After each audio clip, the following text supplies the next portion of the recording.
Well, hey everybody. We are on our last rest rhythm. It's number 5 this week, and it is Sabbath surrender.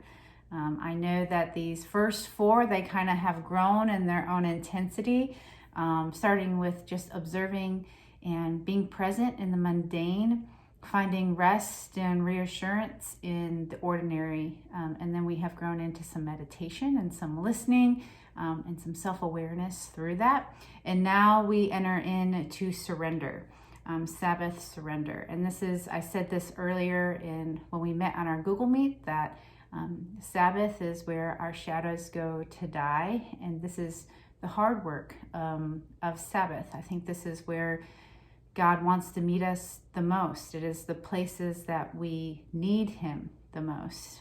It is out of rest, and it's because we rest that we recognize our need for Him, our want for Him, our desire for Him, and that everything is sustained by Him. It is a gentle reminder that we cannot live or breathe without God.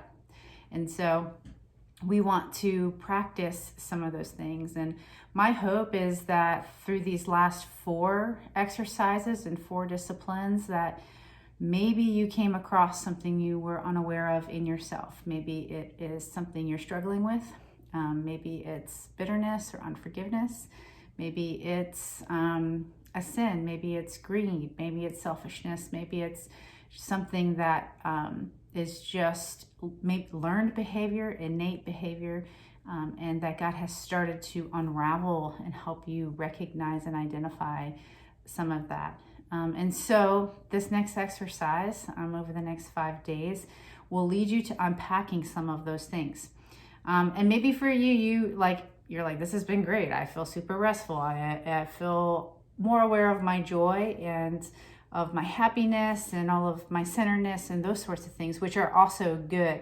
And so I'll provide another tool for you as well that we all can practice together. But what you'll find in this next 5 days is that you'll have some journal prompts to work through. Their self-reflection, their God-centered reflection, and they are also going to put us in the scriptures. And so included in this is a tool from Lisa Turkhurst. I recently finished reading Forgiving What You Can't Forget, and she provided a learning tool through reading the scriptures and speaking and learning truth for what it's actually meant to be, and rewiring our brain to understand truth so that we can see ourselves and we can see God and others differently. And so all of these things will be included. There'll be more instructions here in this email, but I hope that you don't give up on this part.